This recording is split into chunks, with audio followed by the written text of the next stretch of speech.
Revolutionary greetings to comrades throughout the world. The fact that this is our second Congress and third summer event that we've had to hold online is incredible. The pandemic has remained a significant health risk for far longer than any of us initially expected. This is an unprecedented, historical event that has impacted every person on the planet. There's not a country in the world where the word COVID is not recognized. From the beginning, we've been the only political movement in the world that has taken the pandemic seriously, and today, we are the only party that still recognizes the ongoing and in fact deepening dangers of the pandemic. According to official figures, 582 million people have been infected with COVID-19 worldwide, including 93 million in the United States. But we know that the real level of infections is far higher. This chart is from a seroprevalence study conducted by the CDC, which showed that by February 2022, almost 60% of the US population had been infected with COVID, or roughly 200 million people. This included 75% of all children, or roughly 55 million kids, with a substantial surge from BA1, which you can see from December to February. Since February, with the spread of 4 more Omicron subvariants, the overall figure has likely increased to at least 75% of the US population, or 250 million people. If this figure were extrapolated for the world's population outside China, likely somewhere from 4.5 to 5 billion people have actually been infected with COVID at least once worldwide since the start of the pandemic. According to the excess deaths tracker by The Economist, there have now been 22.2 million global excess deaths attributable to the pandemic, including 1.2 million in the US. In the span of just 2.5 years, COVID has killed as many people as died during 4 years of World War I. According to this tracker, every week, 100,000 to 200,000 people are still dying worldwide due to the pandemic. This has gone down slightly in the past year due to vaccinations, but as you can see, the Omicron BA1 and BA2 waves caused pronounced surges in excess deaths globally, and deaths from BA5 are just beginning to show on this tracker. When one looks at who has been killed by COVID, the overwhelming majority have been the elderly. In the US, over 760,000 people above 65 years old have died from COVID, or 1 in every 70 people in that age group. Another 260,000 working-age adults have been killed in the US. Despite the endless lies that have been told about the impacts of COVID on children, which only our movement has made clear have always been intended to force the reopening of schools in order to send parents back to work, the number of child deaths from COVID has been horrific worldwide. This chart from Greg Travis, who we interviewed for the inquest, shows that in the past year, 1,300 children died from COVID in the US, making it the second leading cause of death by disease after all forms of cancer. In total, somewhere from 2,000 to 5,000 children have died from COVID in the US, and the global figure is now in the tens of thousands. In addition, roughly 10 million children worldwide have lost a parent or primary caregiver to COVID-19, which is a staggering figure. In the US, over 200,000 children have lost a parent or primary caregiver, the majority under the Biden administration. The emotional and psychological trauma inflicted by this level of death is enormous. This is a quote from an article by Ed Yong published in April, which I think indicates the scale of the grief that millions are now going through. Yong is a reporter at The Atlantic who won the Pulitzer Prize for explanatory reporting last year due to his coverage on the pandemic. He writes, quote, "Each American who has died of COVID has left an average of 9 close relatives bereaved, creating a community of grievers larger than the population of all but 11 states. Under normal circumstances, 10% of bereaved people would be expected to develop prolonged grief, which is unusually intense, incapacitating, and persistent. But for COVID grievers, that proportion may be even higher, because the pandemic has ticked off many risk factors. Deaths from COVID have been unexpected, untimely, particularly painful, and, in many cases, preventable. The pandemic has replaced community with isolation, empathy with judgment, and opportunities for healing with relentless triggers. Some of these features accompany other causes of death, but COVID has woven them together and inflicted them at scale." End quote. If you extrapolate Yong's figure globally, roughly 200 million close relatives are grieving the loss of their loved ones, and at least 20 million people worldwide are suffering from prolonged grief, with millions more grieving each month. In addition to the profound impacts of the 22 million deaths from COVID, as we've noted, the pandemic is also a mass disabling event due to the ever-growing toll of long COVID, which advocates have warned about since May 2020. As our resolution notes, quote, "The chances of developing long COVID are compounded with each reinfection and only slightly reduced by vaccination.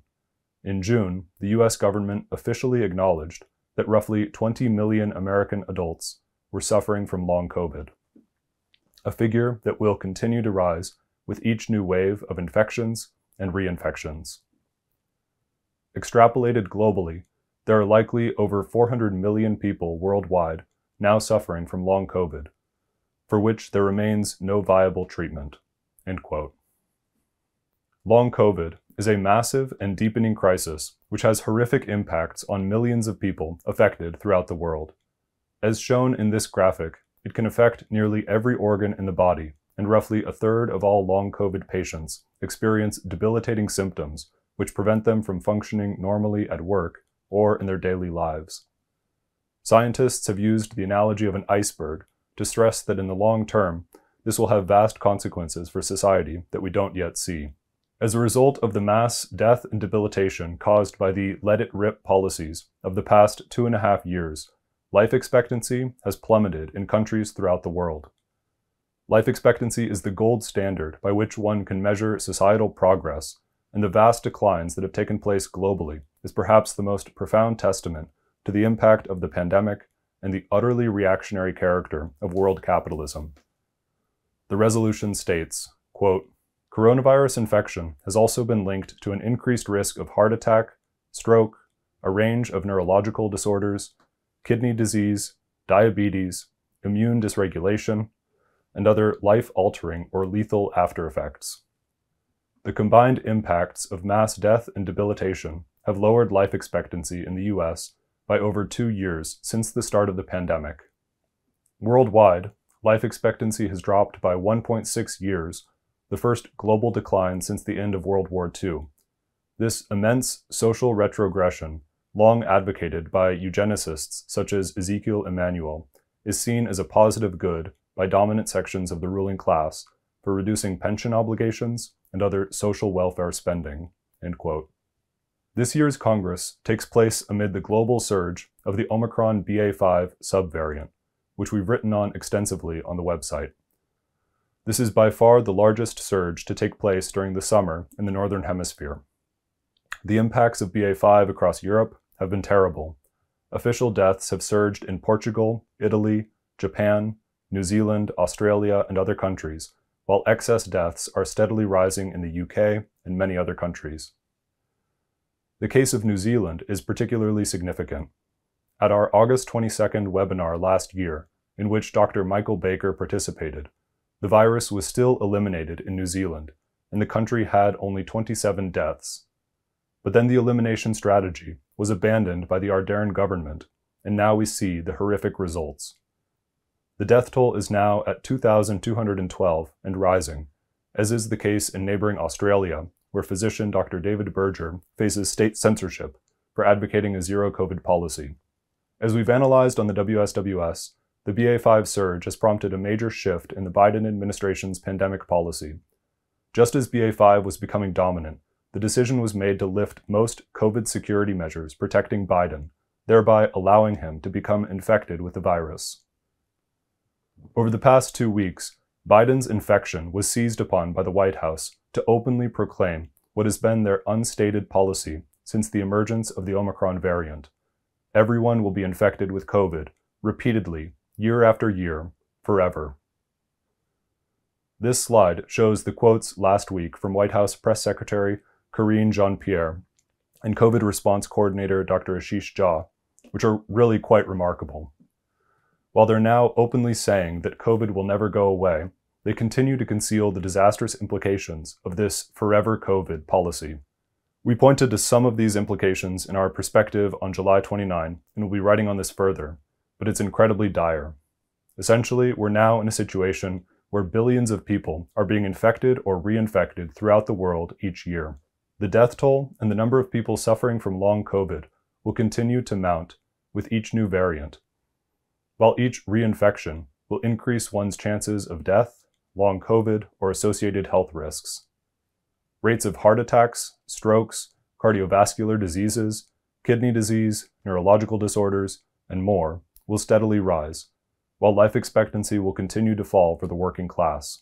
One of the central concerns of principled scientists is the inevitability of further viral evolution, which we've warned about since August 2020, before the vaccines were even approved, and continually stressed in particular since the emergence of the Delta variant over a year ago.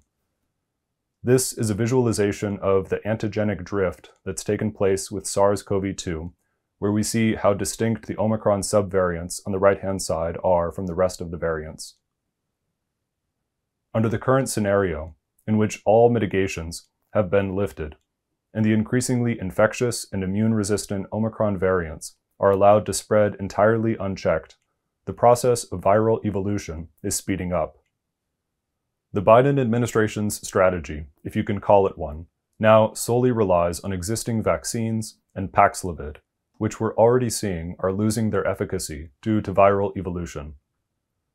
These statements from Dr. Eric Topol, which we quoted in the July 29 perspective, elaborate on this critical issue that we've stressed over the past year and completely refute the lies told by the Biden administration.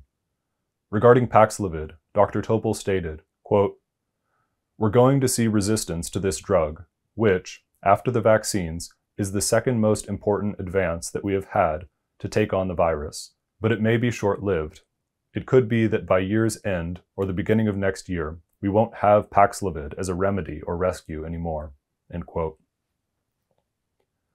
Commenting on a recent CDC study, which showed significant drops in the effectiveness of the vaccine in preventing hospitalizations from infections with BA2 and BA2.12.1 this spring, he stated, quote, "To drop almost 40 points in effectiveness against hospitalizations with only 2 shots, this should be a signal that something is going on with our vaccine protection, but you don't see anybody raising concerns about this. All you hear is happy talk, that we have great protection from hospitalizations and deaths." End quote. These data underscore the points raised by Eric Topol about the CDC study. We see the rise in child hospitalizations throughout the pandemic, which have surged in recent weeks due to BA5 and will rise even further in the coming weeks as schools fully reopen once again. You can see hospitalization rates for each age band, and there's also been a significant uptick in hospitalizations in the oldest age group at the top, those above 70 years old. Comrade Benjamin and I also recently spoke with Dr. Arijit Chakravarti, the scientist from Fractal Therapeutics that Benjamin interviewed extensively in May on the implications of endemic or forever COVID.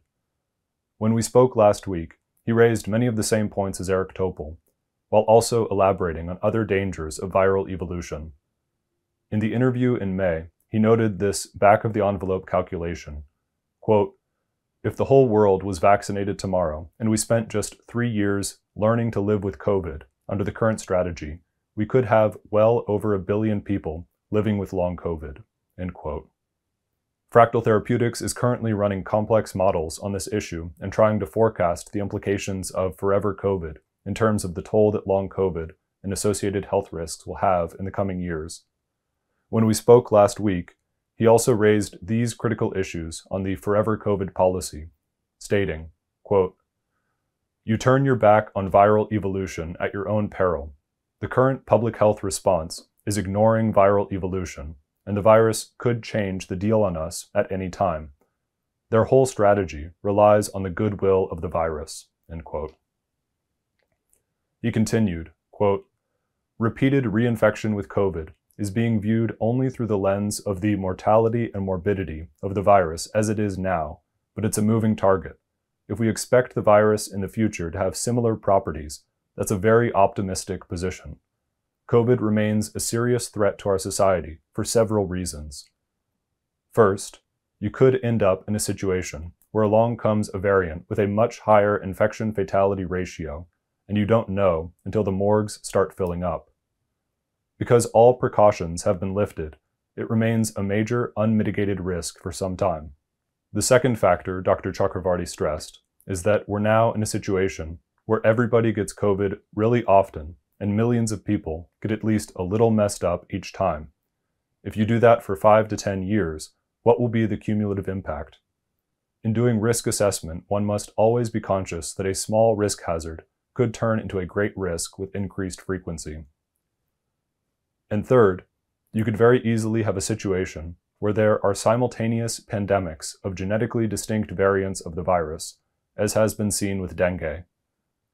If the virus continues to mutate as rapidly as it has, the density of COVID waves will keep getting tighter and tighter, and their frequency could increase. These potential scenarios, outlined by Dr. Chakravarty, completely expose every claim made about herd immunity and the bankruptcy of the mitigationist and vaccine-only approaches. It's important to recall that the outbreak of Omicron was positively welcomed by the Biden administration and other world governments because they felt that they had something which would infect so many people that it would send the virus into endemicity. As we wrote, it was the embrace of herd immunity by the entire political establishment.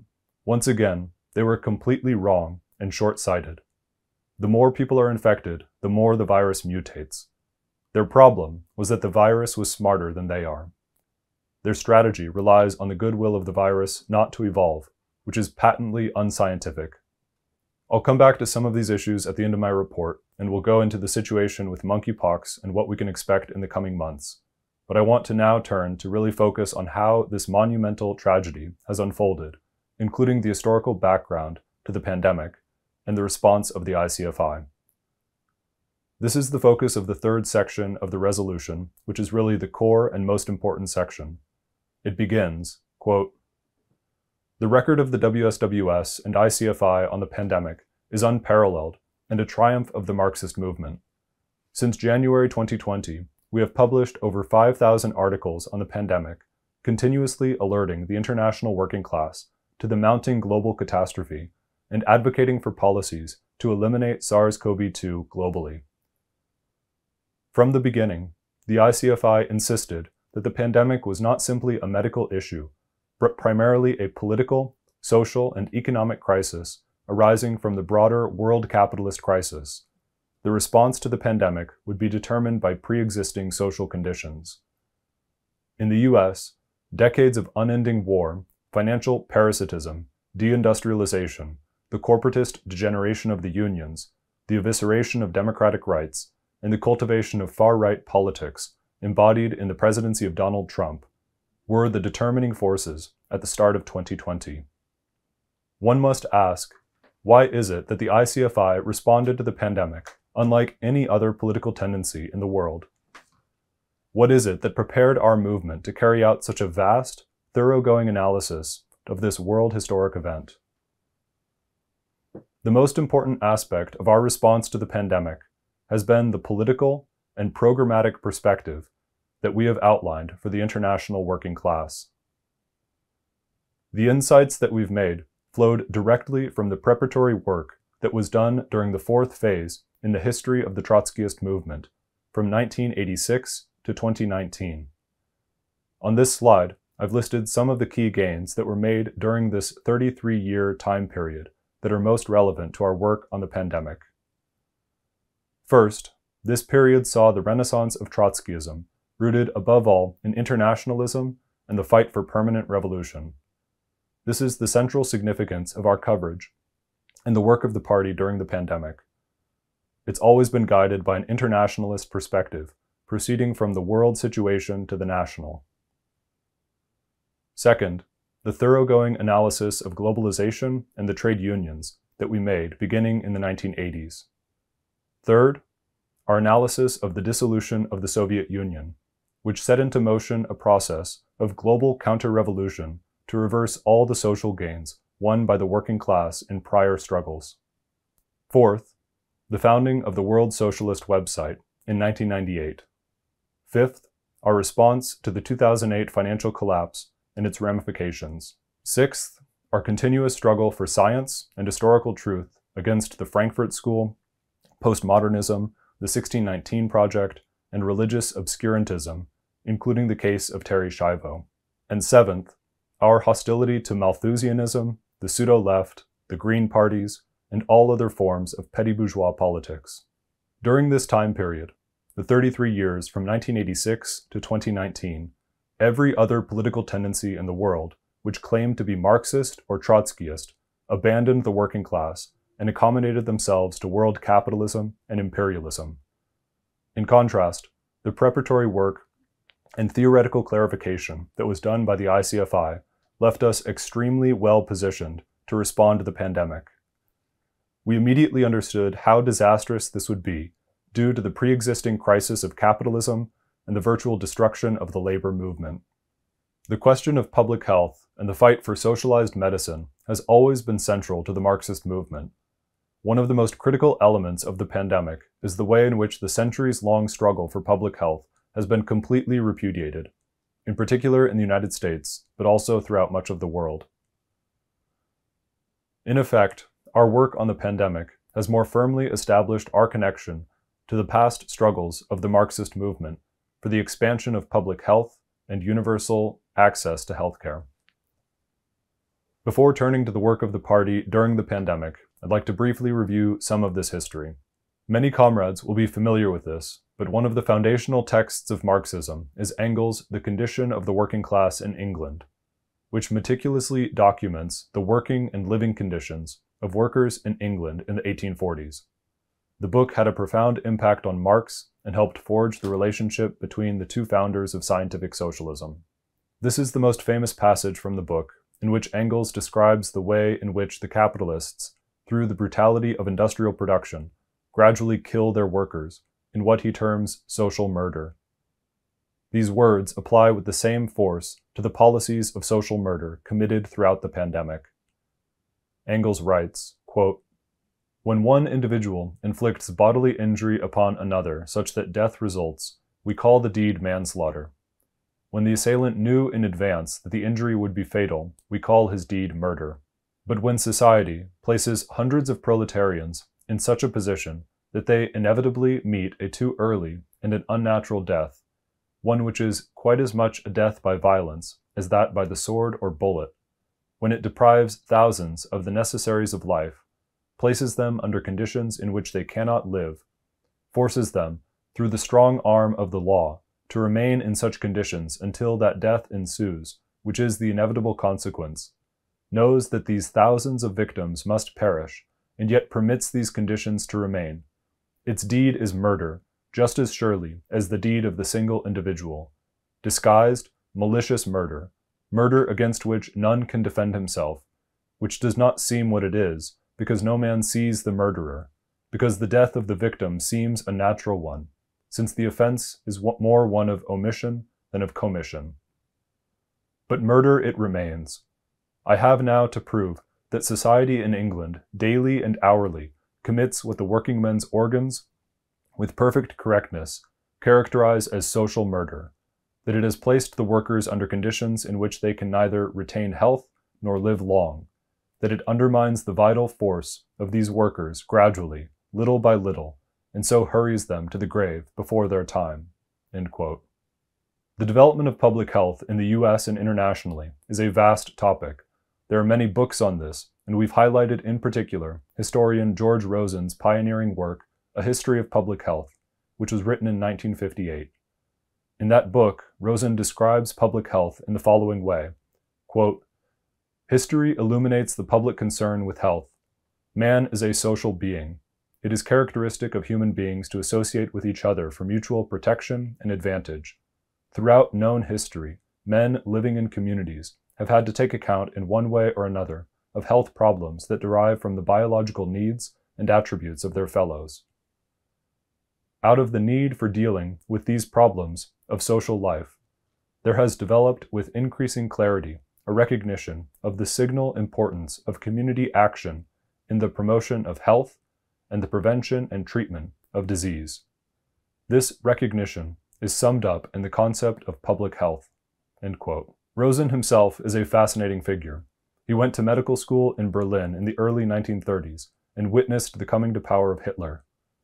During that time, he studied works of classical Marxism and became essentially a social democrat, which saturates his work on the history of public health.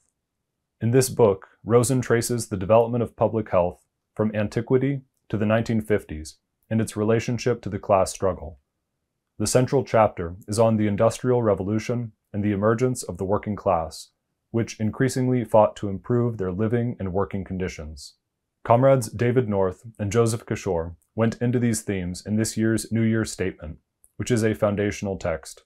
It summarizes the cumulative gains made in the late 19th to mid-20th century, particularly in the aftermath of the Russian Revolution, which spurred significant social reforms and the expansion of public health internationally.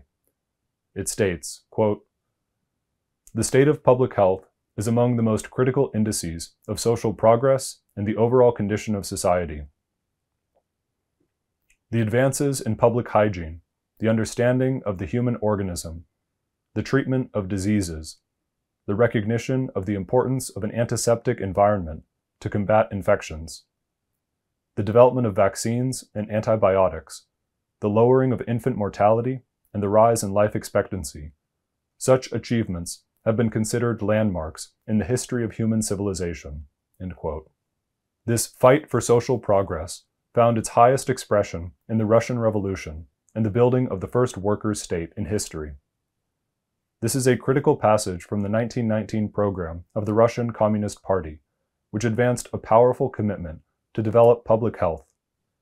The Bolsheviks, then still under the leadership of Lenin and Trotsky, wrote, quote, "The Russian Communist Party takes as the basis for its activity in the sphere of the protection of people's health, primarily the carrying out of far-reaching health and sanitary measures for the purpose of preventing the spread of disease. The dictatorship of the proletariat has already rendered possible the introduction of a number of measures in the domain of public health and medical service which were impossible under capitalism, such as nationalization of drugstores, big privately owned hospitals and health resorts, the introduction of obligatory labor for doctors, etc. Accordingly, the Russian Communist Party sets itself the following immediate tasks. 1. The determined application of wide measures of sanitation in the interests of the toilers, such as a. Improvement of sanitary conditions of inhabited areas, protection of soil, water, and air. b. Organization of public catering on scientific and hygienic lines. c. Adoption of measures to prevent the outbreak and spread of infectious diseases. d. Introduction of sanitary legislation. And 2. To combat social diseases, tuberculosis, venereal diseases, alcoholism, etc. And 3. Free and skilled medical treatment and medicines to be accessible to all. This is just one component of the revolutionary program of the Russian Communist Party, written exactly 100 years before the outbreak of SARS-CoV-2 in late 2019. The essential elements of this are present in this year's resolution on the pandemic and have been expressed in our writings over the past 2.5 years. Despite the bureaucratic degeneration under Stalin, there were significant achievements by the Soviet Union in the field of public health. In the 1960s, malaria was eliminated, and there were major efforts to eliminate tuberculosis and other infectious diseases. Significantly, it was the Soviet Union's Deputy Minister of Health, the virologist and epidemiologist Viktor Zhdanov, who in 1958 first called on the World Health Assembly to undertake a global initiative to eradicate smallpox, which was accepted the following year. Despite the historic achievements in public health that arose directly or indirectly from the Russian Revolution, the field has always been hampered by a severe lack of funding, the subordination of the healthcare and pharmaceutical industries to private profit, and the nationalist interests of the imperialist powers. While the US and many European countries eliminated yellow fever, babesiosis, malaria, and polio in the 20th century, followed by measles, rubella, and diphtheria earlier this century, smallpox remains the only infectious disease eradicated globally.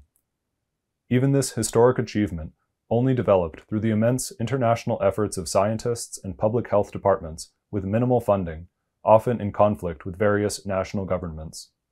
Each of the pathogens previously eliminated in the advanced capitalist countries, as well as many other infectious diseases, could quickly be eradicated worldwide under a planned socialist economy, in which social needs and public health take precedence over corporate profits and gargantuan military budgets. As with all elements of human progress, private ownership of the means of production and the division of the world into rival nation-states are the fundamental barriers blocking the global elimination or eradication of numerous pathogens, including SARS-CoV-2.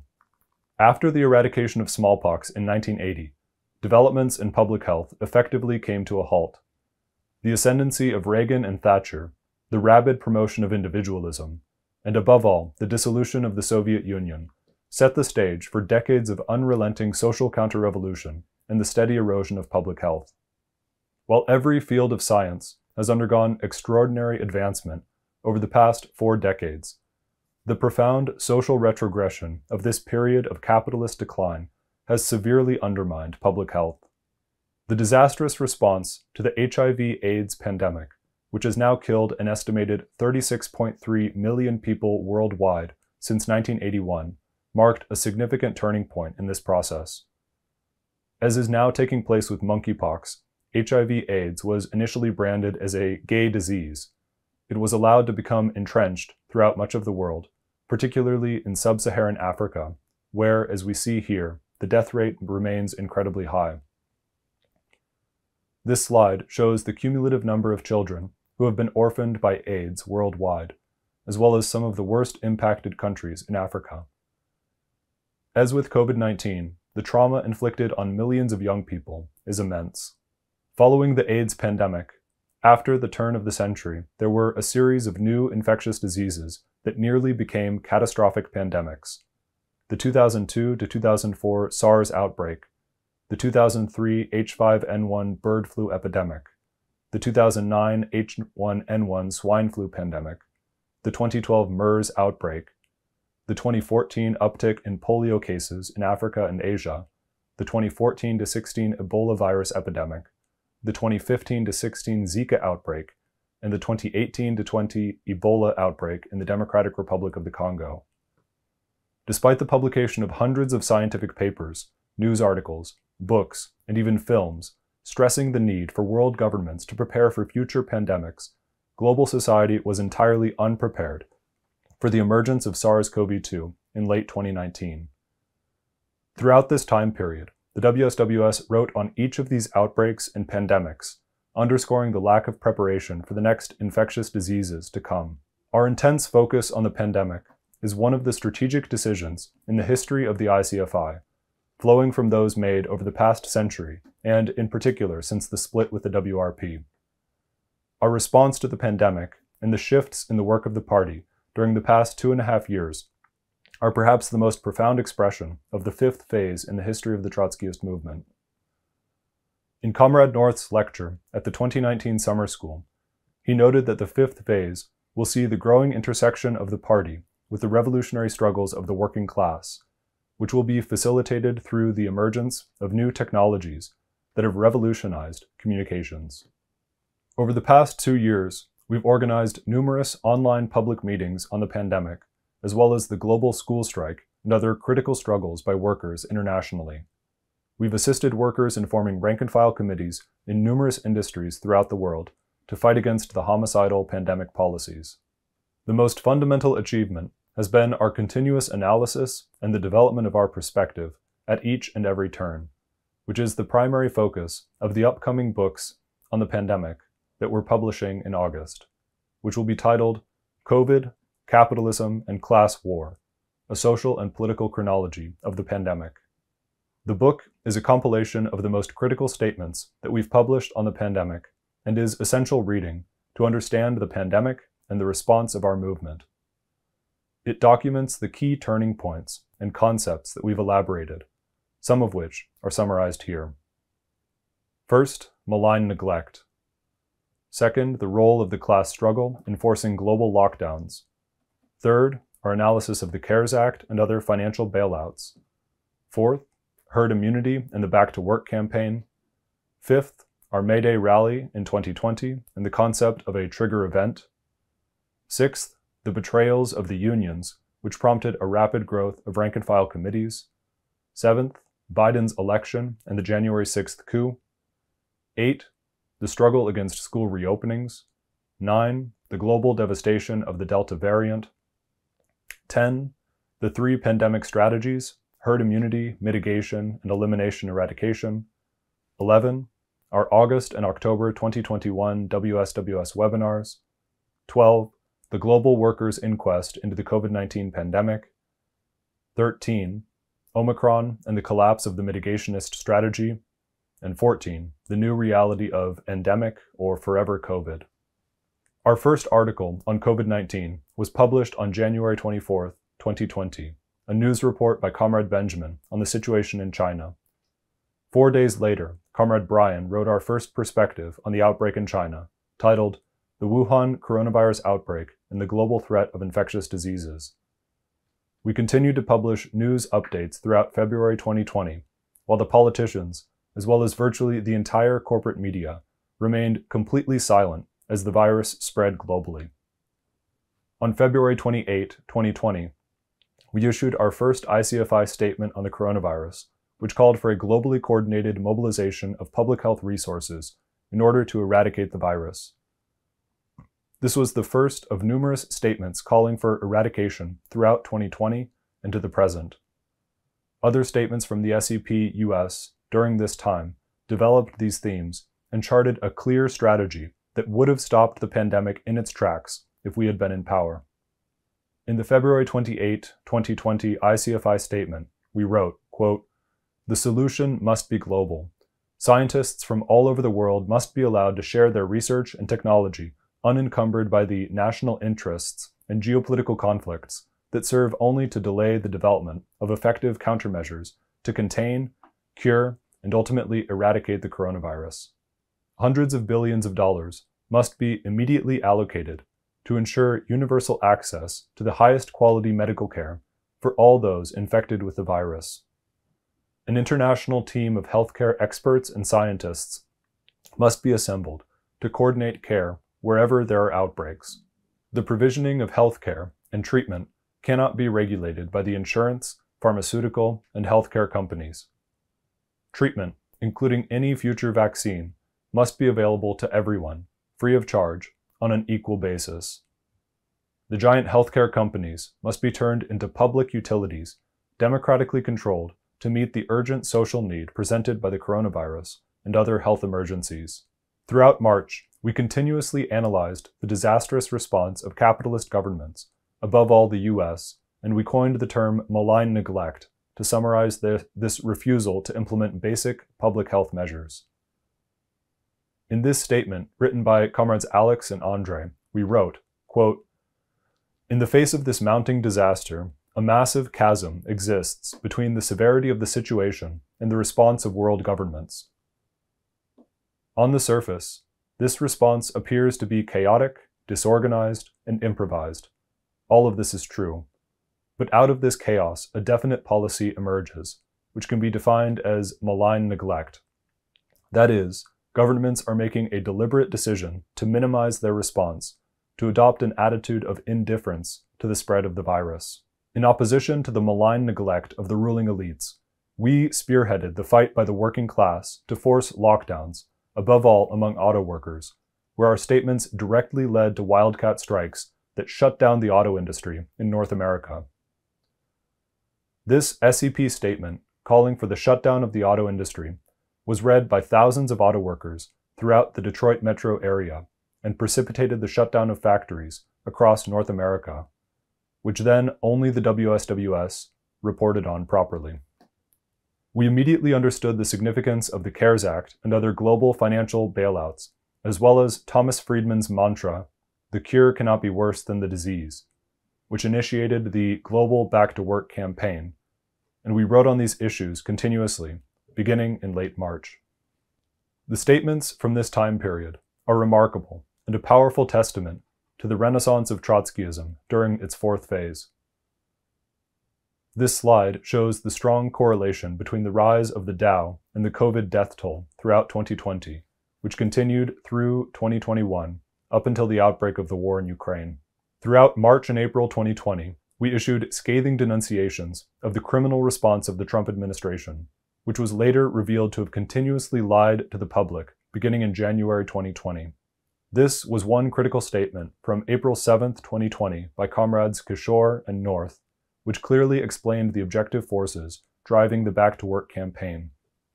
We wrote, quote, "In the final analysis, the edifice of fictitious capital, wealth created through the massive and inflationary expansion of credit and debt, cannot be entirely liberated from a real productive process involving and requiring the exploitation of the labor power of the working class.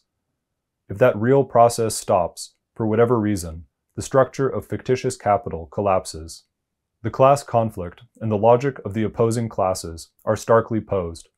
For the ruling class, it is a question of securing its wealth, returning the workers to the job under unsafe conditions, and tearing up whatever remains of social programs.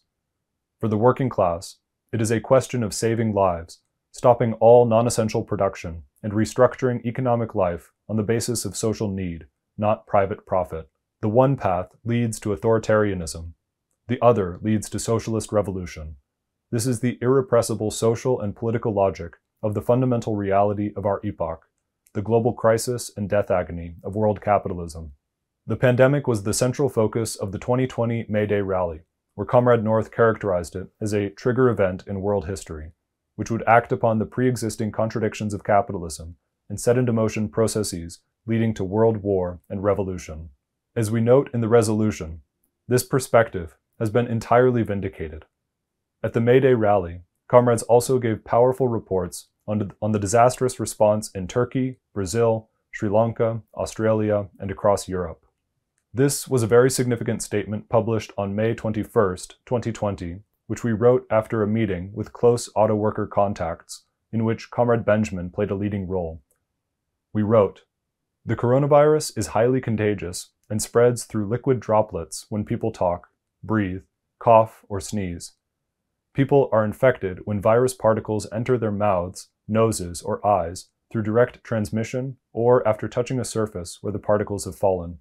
Scientists have shown that the pathogen is also present in tiny airborne particles known as aerosols, which can be suspended in the air for longer periods and travel much further than the recommended 6 feet of social distancing. The distance that the virus can travel is also affected by how loudly someone is speaking." End quote. I think this passage, which notes the role of airborne transmission, highlights the fact that on every critical scientific issue related to the pandemic, we were ahead of the curve and following the most advanced and far-sighted scientists. This comes through clearly in the 2020 volume of the book, but from a very early stage, we were reporting on and warning about the need for comprehensive paid lockdowns, mass testing and contact tracing, the role of airborne transmission, the dangers of school reopenings, the impacts of long COVID, the potential for viral evolution, and more. The work done by Comrade Benjamin on these topics has been remarkable, but also comrades Brian, Andre, Philip, Frank, and other writers internationally, and this finds expression in major articles on each of these topics in the pandemic book. Then there was the 2020 Congress, which assessed the opening months of the pandemic and further developed the concept of the trigger event. This quote from that resolution is a very prescient warning that the vaccines would not resolve the pandemic. We wrote, "How long will it be until the pandemic is brought under control? This is a question being asked by billions of people. The usual response is that the pandemic will continue until an effective vaccine is developed. This fatalistic answer is premised on the assumption that the COVID-19 crisis is almost exclusively a medical problem. What is left out are the social and political dimensions of the fight against the pandemic. As the uprising of the working class was necessary to bring an end to World War I, the class-conscious intervention of the working class in a struggle against capitalism is necessary to create the conditions for an effective social response to the disease. Even if a vaccine is developed in the near future, and even if it provides long-term immunity, which is not guaranteed, its distribution will be subject to the profit interests of the corporations and the geostrategic conflicts between the major capitalist powers. Moreover, the pandemic's containment will not bring the social and economic crisis to a conclusion. As was the case in the aftermath of World War I, the pandemic will leave deep scars and have long-lasting consequences. There will be no return to the conditions, as bad as they already were, that existed before the outbreak. The economic, social, and political crisis will develop on the basis of the conditions created by the pandemic. The scope and intensity of the class struggle will increase, not diminish. Coming out of the Congress, our party played a leading role in the struggles against school reopenings that fall in hundreds of cities worldwide. We helped educators build rank-and-file committees throughout the world. In opposition to the New York Times and the entire corporate media, we rooted ourselves in science and the numerous studies which showed as early as May 2020 the major role that schools play in viral transmission.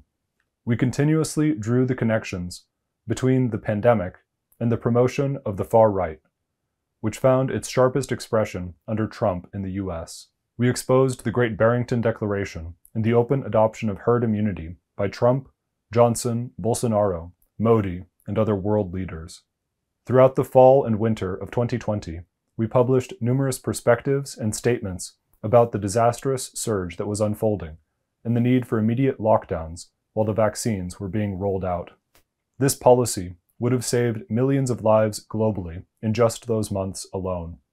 Upon Biden's inauguration, the struggle against school reopenings once again became central to the class struggle in the US, as his main domestic policy commitment was to fully reopen schools in all Democrat-led cities where remote learning had still been in place. This was initially centered in Chicago, where Lori Lightfoot threatened a Patco-style mass firing of rank-and-file teachers rebelling against the efforts by the pseudo-left Chicago Teachers Union to send them back to work. Once the CTU betrayal was pushed through, this opened the door for the full reopening of schools in Philadelphia, Los Angeles, Oakland, and every other Democratic Party-led city, which was disastrous that spring, and even more so the following fall semester, killing hundreds of children across the US. From late March to mid-May 2021, we had near daily coverage of the Delta surge in India, which remains the worst surge to have happened anywhere in the world during the pandemic. An estimated over 2 million people were killed in India during those 2 months alone. May Day 2021 again focused on the pandemic and centered on the founding of the IWA-RFC, which anticipated a significant growth of the class struggle over the past year. The founding statement of the IWA-RFC stressed the significance of the pandemic and the role of rank-and-file committees in organizing opposition to the homicidal policies, which we have to further develop going forward. Our summer school in the US last year featured reports from Comrade Benjamin on the state of the pandemic and the historical lessons of the 1918 influenza pandemic, as well as from Comrade Andre on the Wuhan lab lie, which only our party has continuously reported on and exposed. Coming out of the 2021 summer school, we made a significant advance in our perspective through the statements on elimination eradication and the 2 major public events we hosted with scientists. As we note in the resolution, this was a turning point and real clarification for our movement. With the rollout of vaccines, there were growing pressures internationally throughout 2021 to adopt a reformist, mitigationist perspective towards the pandemic. We correctly opposed this and made clear that unless SARS-CoV-2 is eliminated globally, it will not gradually evolve into a benign illness, but rather could evolve into ever more dangerous variants, causing wave after wave of mass infections and deaths. This perspective has been entirely vindicated. It is now clear that the bourgeois imperialist position was herd immunity. The middle-class reformist position was mitigation, an attempt to negotiate with the virus. And the revolutionary position is to eliminate the virus globally. This is summarized in this passage from the statement, which is also in this year's Congress resolution. Mitigation is to epidemiology what reformism is to capitalist politics. Just as the reformist harbors the hope that gradual and piecemeal reforms will, over time, lessen and ameliorate the evils of the profit system, the mitigationists nourish the delusion that COVID-19 will eventually evolve into something no more harmful than the common cold. This is a pipe dream totally divorced from the science of the pandemic. In reality, as long as the virus spreads, it will continue to mutate into new, more infectious, lethal, and vaccine-resistant variants that threaten all of humanity. Unless it is eradicated on a world scale, the embers of COVID-19 will continue to burn and create the conditions for the virus to flare up anew. At the same time as we forged new relationships with leading scientists, last summer and fall, we deepened our connections with the working class, which found its most advanced expression in the global school strikes that we organized with Lisa Diaz and the further development of rank-and-file committees. These processes came together in the October 24th webinar, which was an historic event viewed by thousands of workers in over 100 countries. At the conclusion of the October 24th webinar, David North referred to Karl Marx's 11th thesis on Feuerbach, which reads, quote, "Philosophers have hitherto only interpreted the world in various ways. The point is to change it," end quote. Paraphrasing this and applying it to the pandemic, he stated, quote, "The scientists have explained the pandemic. They have shown how it is transmitted and how that transmission can be stopped. But the challenge of the working class is to end it." Coming out of that webinar, on November 20, 2021, we launched the Global Workers' Inquest, just 4 days before the emergence of the Omicron variant. It has now been just over 8 months since that critical week, which was one of the most significant turning points in the pandemic. I'll come back to the inquest shortly. Throughout the first Omicron surge last winter, we documented the abandonment of all mitigation measures and the universal adoption of herd immunity.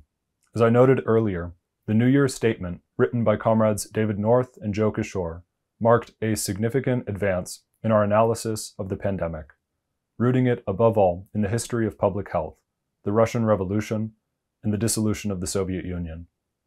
This is another critical passage from that statement. The experience of the past 2 years demonstrates that the end of the pandemic will be achieved not merely through medical measures. The way out of what is fundamentally a social crisis demands a political struggle for the reorganization of the world on a different economic and social foundation. All appeals to the capitalist state for a change of policy will fail. The implementation of a scientifically guided and progressive response to the pandemic is possible only to the extent that these policies find the necessary social foundation in a mass movement of the working class on a global scale. Throughout this period, we continuously exposed all efforts to falsify and cover up data on COVID in the US and internationally. We remain the only outlet that has seriously reported on the HHS scrapping its data collection from hospitals, including daily death figures, as well as the CDC's unexplained slashing of over 72,000 COVID deaths from its data tracker website, including a quarter of all child deaths.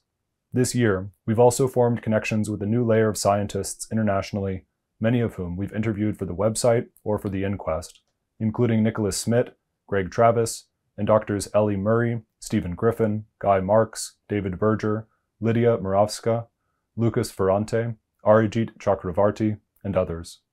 This quote from the resolution summarizes the key work that we've done so far on the inquest. We write, quote, "The inquest has already made significant inroads. It has received testimony from scientists and anti-COVID activists on the topics of the zero-COVID strategy in China, airborne transmission, masking policies, long COVID, the role of schools in viral transmission, the impact of COVID-19 on children, and more. Experts have testified on the criminal policies of governments and corporations in the US, Canada, Brazil, the UK, Sweden, Germany, Australia, New Zealand, Sri Lanka, and India. We have interviewed workers in a range of industries, including auto workers, educators, healthcare workers, musicians, and more. The investigation is deepening and will present its initial findings later this year. The inquest has already gathered an enormous amount of information, and it's clearly pointing towards a massive indictment of the capitalist response to the pandemic, which amounts to a series of ever-deepening crimes on a world scale. The inquest was announced last November, less than a year ago, and it remains, to this day, the only systematic attempt to examine the pandemic in its broader social and political dimensions, which is critical. Going forward, We have to deepen the work on the inquest internationally, with an emphasis on bringing forward the experiences of workers. The interview that comrades Jerry and Jim did with the family of Catherine Pace should be seen as a model for this, and we need to identify workers in each industry that we plan to interview. This was just a brief review of our work on the pandemic, which again is a staggering achievement of our international movement. At every turn, we've charted a fighting strategy and tactics for the international working class in general, as well as specifically for workers in the most critical industries: auto workers, educators, logistics and healthcare workers throughout the world, transit workers in the UK, plantation workers in Sri Lanka, and more. Over the past 2 years, we've interviewed and given voice to the experiences of workers in all of these industries and more. We are the only political party in the world that has provided the most advanced scientists a means to speak publicly. We have proven in practice the revolutionary character of our movement.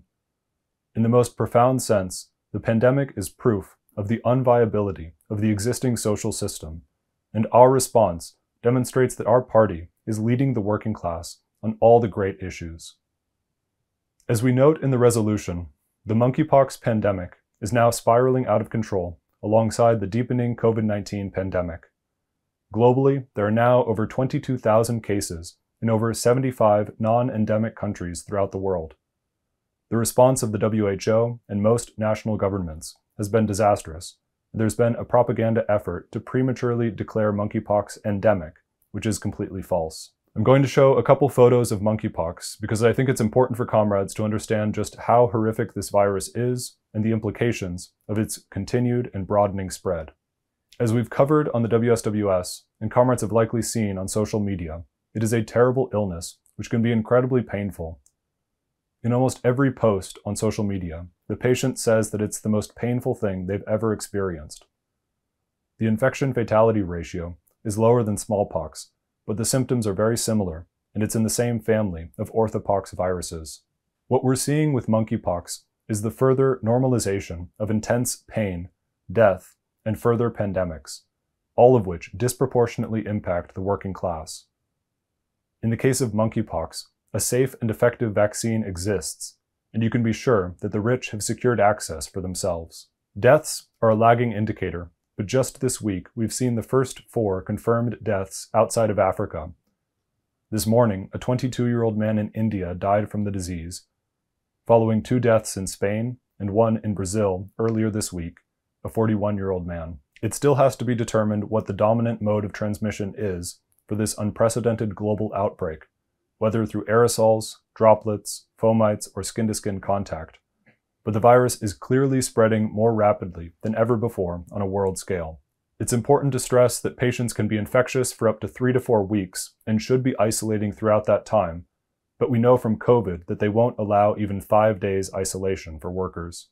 Monkeypox has already begun to spread through college campuses across the US, and it will begin spreading more rapidly through K-12 schools in the coming weeks and months. Historically, monkeypox has had disproportionate impacts on children who are also not eligible for the vaccine. In response to this growing disaster, which takes place simultaneously with the surge of BA.5, we should anticipate another upsurge of the class struggle among teachers, parents, students, and industrial workers, with renewed calls for school and factory closures to stop the spread of monkeypox and COVID. Lastly, I'd like to speak briefly on the topic of climate change. These are 3 heat maps showing the extreme heat that we've seen across the Northern Hemisphere over the past month. The maps on the top left and on the right are from last week, while the map of Spain in the bottom left is from July 14th. These extreme temperatures can cause permanent damage to agricultural areas, threatening to further disrupt the global food supply. As we note in the resolution, the refusal of capitalist governments to address climate change has created a nightmare scenario where ecosystems throughout the world are rapidly collapsing. The heat waves this summer, historic flooding, wildfires, and more are becoming ever more frequent. This year's IPCC report underscores the disastrous impacts that climate change has already had, They note, widespread, pervasive impacts to ecosystems, people, settlements, and infrastructure have resulted from observed increases in the frequency and intensity of climate and weather extremes, including hot extremes on land and in the ocean, heavy precipitation events, drought, and fire weather. Climate change has caused substantial damages and increasingly irreversible losses in terrestrial, freshwater, and coastal and open ocean marine ecosystems. The extent and magnitude of climate change impacts are larger than estimated in previous assessments. Widespread deterioration of ecosystem structure and function, resilience, and natural adaptive capacity, as well as shifts in seasonal timing, have occurred due to climate change. The report notes that an estimated 3.3 to 3.6 billion people, quote, live in contexts that are highly vulnerable to climate change, end quote. By 2050, over 1 billion people currently living in low-lying areas of coastal cities will face growing threats from floods. By the end of the 21st century, 50 to 75% of the world's population could experience, quote, life-threatening climatic conditions, end quote, due to unbearable heat and humidity. This study, published in April, is by far the largest study done on the issue of the connection between climate change and zoonotic spillover events between species. They found that climate change will dramatically increase the potential for viruses that already exist among animal populations to be spread to humans, as happened with SARS-CoV-2, HIV, Ebola, and other viruses. Their models project that the warming of the planet will likely cause the displacement of over 3,000 mammal species over the next 50 years. This geographic displacement will bring together species that have their own unique endemic viruses, causing a mixture between them and the possibility of spillovers into neighboring human populations. This map shows the regions of the world where these spillover events are forecast to take place.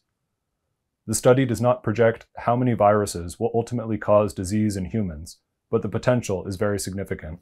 As with the pandemic, the ruling elites are doing nothing to stop climate change.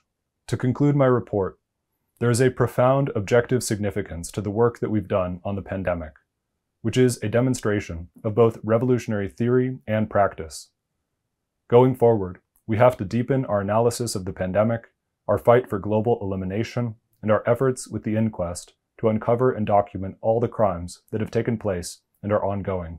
We have to think creatively about how to scientifically and politically educate workers on global elimination, which remains within reach, but requires the revolutionary overthrow of the profit system. As we see in this chart, China has proven once again that elimination is possible, even with more infectious variants. This chart shows the number of daily infections in Shanghai and across China from March 1st to June 28th, by which point the outbreak of the Omicron BA.2 subvariant had been contained. This chart shows the daily new deaths from COVID-19 across China during the same time period, which peaked at just over 50 deaths per day. There haven't been any deaths from COVID since late May in China. During that same time period, from March 1st to August 1st, 73,000 Americans have officially died from COVID. The containment of BA.2 was an extraordinary achievement, which reaffirmed that zero COVID is possible. But the worsening outbreaks that have happened in China underscore that this strategy must be expanded to every country. If the forces of production were in the grasp of the international working class, COVID-19 could be eliminated worldwide by the end of this year. That is a powerful, objective truth which only our movement articulates. From the very beginning of the pandemic, we recognized that this global crisis could not be solved except through the subordination of profit to social interests, which we knew the bourgeoisie would never accept. Because it was a great social question, it could only be solved by the working class. It was a global, historical social crisis and implicitly revolutionary. For decades, we had foreseen that there would be some sort of event that would profoundly destabilize global society and set into motion processes that would radicalize the international working class. In the opening months of the pandemic, we saw that this was such a trigger event. The outbreak of the war in Ukraine, which threatens to plunge mankind into a nuclear Third World War, arose out of the pandemic and the 30 years of unending imperialist violence following the dissolution of the Soviet Union. These immense world crises, the pandemic and the war, have caused the worst inflationary crisis in decades, massively eroding workers' living standards globally.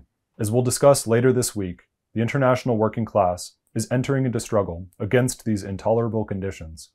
Our task is to infuse this growing movement with a revolutionary socialist perspective rooted in the history of Trotskyism and fighting to end the war, stop the pandemic, and rebuild global society based on the principle of social equality. Thank you, comrades.